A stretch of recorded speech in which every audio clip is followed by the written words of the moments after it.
Cholesterol ಬಗ್ಗೆ ಜನರಲ್ಲಿ ಸಾಕಷ್ಟು ತಪ್ಪು ಕಲ್ಪನೆಗಳಿವೆ. ಕೊಬ್ಬಿನ ಬಗ್ಗೆ ಇರುವ ಮಿಥ್ಯೆಗಳು, ಕಟ್ಟುಕತೆ, ಅಂತೆ ಕಂತೆಗಳು ಹಲವು. ಹಾಗಿದ್ರೆ ಸತ್ಯಾಸತ್ಯತೆ ಏನೋ ಬನ್ನಿ ತಿಳಿಯೋಣ. ಕೊಲೆಸ್ಟ್ರಾಲ್ ಕನ್ನಡದಲ್ಲಿ ಇದನ್ನ ಬೊಜ್ಜು, ಕೊಬ್ಬು ಅಂತ ಕರೀಬಹುದು. ಇದರ ಬಗ್ಗೆ ಅನೇಕ ಪರಿಭಾಷೆಗಳಿವೆ. ಕೊಲೆಸ್ಟ್ರಾಲ್ ವಿಚಾರವಾಗಿ ಅನೇಕ ಕಾಲ್ಪನಿಕ ಕಟ್ಟುಕತೆಗಳ ಕಂತೆಗಳೇ ಇವೆ. ಇದರ ಸುತ್ತ ಅಂತೆ ಕಂತೆಗಳೇ ಸುತ್ತಿಕೊಂಡಿವೆ. ಕೊಲೆಸ್ಟ್ರಾಲ್ ವಿಚಾರದಲ್ಲಿ ಅನೇಕ ಅಪಾರ್ಥಗಳನ್ನ ಹರಡಲಾಗುತ್ತೆ. ದಶಕಗಳಿಂದ ಇದನ್ನ ಹೃದಯ ಸಂಬಂಧಿ ಕಾಯಿಲೆಯ ದ್ವಾರ ಅಂತ ಹೇಳಿಕೊಂಡು ಬರಲಾಗಿದೆ. ಅದರದ್ದು ಸಾಮಾನ್ಯ ನಂಬಿಕೆ ಅಂದ್ರೆ ಅದು ಕೊಲೆಸ್ಟ್ರಾಲ್ ತುಂಬಾ ಕೆಟ್ಟದ್ದು. ಹೈ ಕೊಲೆಸ್ಟ್ರಾಲ್ ಇರುವ ಆಹಾರವನ್ನ ದೂರ ಇಡುವುದರಿಂದ ನಿಮ್ಮ ಹೃದಯದ ಆರೋಗ್ಯವನ್ನ ಕಾಪಾಡಬಹುದು ಅನ್ನೋ ಮಟ್ಟಿಗೆ. ಇದು ನಿಜಕ್ಕೂ ಹೌದಾ? ಸದ್ಯ ನಾವು ನಿಮಗೆ ಬೊಜ್ಜಿನ ಬಗ್ಗೆ ಹರಡಿಕೊಂಡಿರುವ ಹಲವು ಮಿಥ್ಯಾರೋಪಗಳ ಬಗ್ಗೆ ಹೇಳ್ತೇವೆ. ಇದನ್ನ ಸರಿಯಾಗಿ ತಿಳಿದುಕೊಳ್ಳಿ. ಇದು ನಿಮಗೆ ಬೊಜ್ಜಿನ ಬಗ್ಗೆ ಇರುವ ಗೊಂದಲಗಳನ್ನ ತೊಡೆದು ಹಾಕುವಲ್ಲಿ ಸಹಾಯ ಮಾಡುತ್ತೆ. ಮಿಥ್ಯ 1, ಕೊಲೆಸ್ಟ್ರಾಲ್ ಕೆಟ್ಟದ್ದು. ಕೊಲೆಸ್ಟ್ರಾಲ್ ಬಗ್ಗೆ ಇರುವ ಅತಿ ದೊಡ್ಡ ತಪ್ಪು ಕಲ್ಪನೆ ಅಂದ್ರೆ ಅದು ಕೊಲೆಸ್ಟ್ರಾಲ್ ತುಂಬಾ ಕೆಟ್ಟದ್ದು, ಇದು ತುಂಬಾ ಅಪಾಯಕಾರಿ ಎಂಬುದು. ಆದ್ರೆ ಒಂದು ನೆನಪಿರಲಿ, ಕೊಲೆಸ್ಟ್ರಾಲ್ ಅನ್ನೋದು ನಮ್ಮ ದೇಹಕ್ಕೆ ಅತ್ಯವಶ್ಯಕ. ಕಾರಣ ದೇಹದಲ್ಲಿ ಹಾರ್ಮೋನ್ ಉತ್ಪಾದನೆಯಾಗುವುದಕ್ಕೆ ಕೊಲೆಸ್ಟ್ರಾಲ್ ಸಹಾಯಕಾರಿ. ವಿಟಮಿನ್ ಡಿ ಒದಗಿಸುವಲ್ಲಿಯೂ ಕೂಡ ಸಹಾಯಕಾರಿ.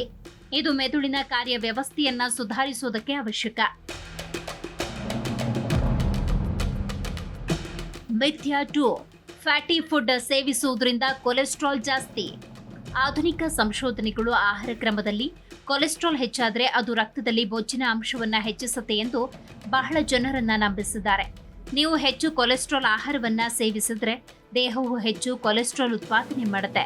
ಇದರಿಂದ ನಿಮ್ಮ ಲಿವರ್ ಕೂಡ ಕೊಲೆಸ್ಟ್ರಾಲ್ ಅನ್ನ ಕಡಿಮೆ ಉತ್ಪಾದಿಸುತ್ತೆ ಎಂದು ಹಲವಾರು ವರ್ಷಗಳಿಂದ ಜನರಿಗೆ ಮೊಟ್ಟೆ, ಮೀನು, ಡೈರಿ ಪ್ರಾಡಕ್ಟ್ಗಳನ್ನ ದೂರವಿಡಿ ಎಂದು ಹೇಳುತ್ತಲೇ ಬರಲಾಗಿದೆ. ಆದರೆ ನಾವು ನ್ಯೂಟ್ರಿಯೆಂಟ್ ರಿಚ್ ಫುಡ್ಗಳನ್ನ ದೂರ ಮಾಡುವುದಕ್ಕಿಂತ ಒಂದು ಸಮತೋಲನ ಆಹಾರ ಕ್ರಮವನ್ನ ನಮ್ಮದಾಗಿಸಿಕೊಂಡ್ರೆ ಆರೋಗ್ಯಕರ ಬೊಜ್ಜು, ಫೈಬರ್, ಪ್ರೋಟೀನ್ ನಮ್ಮ ದೇಹ ಸೇರುತ್ತೆ.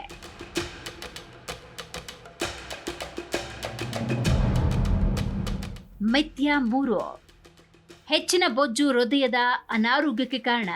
ಅತಿ ಹೆಚ್ಚು ಬೊಜ್ಜು ದೇಹದಲ್ಲಿ ಬೆಳೆಯುವುದರಿಂದ ಅದು ಹೃದಯದ ಆರೋಗ್ಯದ ಮೇಲೆ ಪರಿಣಾಮ ಬೀರುತ್ತೆ. ಹೃದಯದ ಆರೋಗ್ಯ ಸಮಸ್ಯೆಗೆ ಇದೊಂದೇ ಕಾರಣ ಅಲ್ಲ. ದೇಹದಲ್ಲಿ ಸಾಮಾನ್ಯವಾಗಿ ಕೊಲೆಸ್ಟ್ರಾಲ್ ಇದ್ದವರಲ್ಲಿಯೂ ಕೂಡ ಹೃದಯ ಸಂಬಂಧಿ ಕಾಯಿಲೆಗಳು ಕಾಣಿಸಿಕೊಳ್ಳುತ್ತೆ. ಅತಿ ಹೆಚ್ಚು ಕೊಲೆಸ್ಟ್ರಾಲ್ ಇದ್ದವರು ದೀರ್ಘಾಯುಷಿಗಳಾಗಿರುವ ಉದಾಹರಣೆ ಇದೆ. ಹೃದಯ ಸಂಬಂಧಿ ಕಾಯಿಲೆಗಳು ಅನೇಕ ಅಂಶಗಳ ಮೇಲೆ ಅವಲಂಬಿತವಾಗಿದೆ. ಉರಿಯೂತ, ಆನುವಂಶಿಕ ಸಮಸ್ಯೆಗಳು, ಆಹಾರ ಕ್ರಮ, ಜೀವನ ಶೈಲಿ ಮತ್ತು ಒಟ್ಟಾರೆ ಆರೋಗ್ಯದ ಮೇಲೆ ಹೃದಯ ಸಂಬಂಧಿ ಕಾಯಿಲೆಗಳು ಬರ್ತವೆ.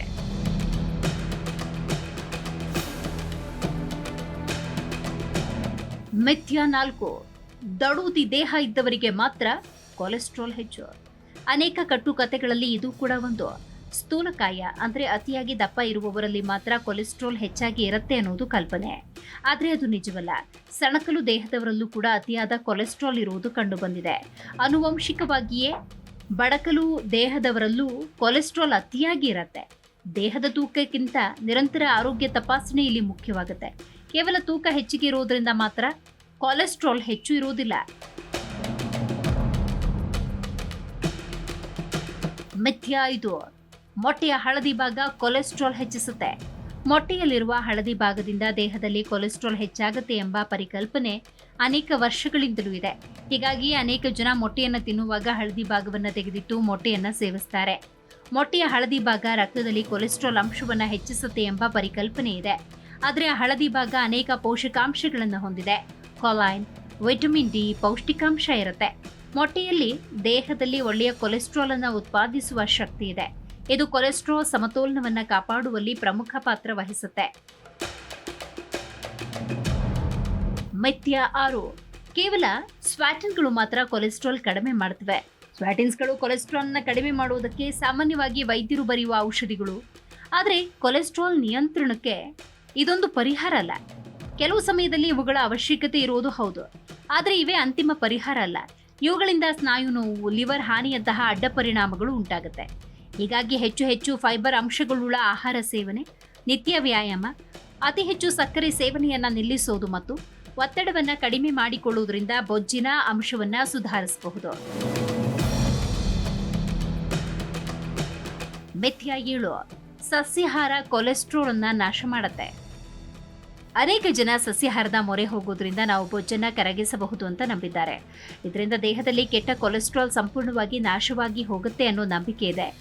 ಒಂದು ವೇಳೆ ಸಸ್ಯಾಹಾರಗಳು ಕಡಿಮೆ ಕೊಲೆಸ್ಟ್ರಾಲ್ ಅನ್ನ ಹೊಂದಿದ್ರೆ ನಮ್ಮ ಲಿವರ್ ಕೂಡ ಕಡಿಮೆ ಕೊಲೆಸ್ಟ್ರಾಲ್ ಅನ್ನೇ ಉತ್ಪಾದಿಸುತ್ತೆ. ಈಗಾಗಲೇ ಹೇಳಿದಂತೆ ದೇಹಕ್ಕೆ ಒಂದಷ್ಟು ಆರೋಗ್ಯಕರ ಅಂಶದ ಕೊಲೆಸ್ಟ್ರಾಲ್ ಬೇಕೇ ಬೇಕು. ಸಸ್ಯಾಹಾರದಿಂದ ನಮ್ಮ ಹೃದಯಕ್ಕೆ ಸಹಾಯಕವಾಗಬಹುದು, ಆದರೆ ದೇಹಕ್ಕೆ ಆರೋಗ್ಯಕರ ಬೊಜ್ಜು ಕೂಡ ಬೇಕು ಎಂಬುದರ ಬಗ್ಗೆ ನೆನಪಿರಬೇಕು. ಹೀಗಾಗಿ ಎಲ್ಲಾ ತರಹದ ನ್ಯೂಟ್ರಿಯೆಂಟ್ಸ್ ಆಹಾರಗಳು ಸಮತೋಲನದ ಕೊಲೆಸ್ಟ್ರಾಲ್ಗೆ ಸಹಕಾರಿ. Desk bureau, G Kannada news.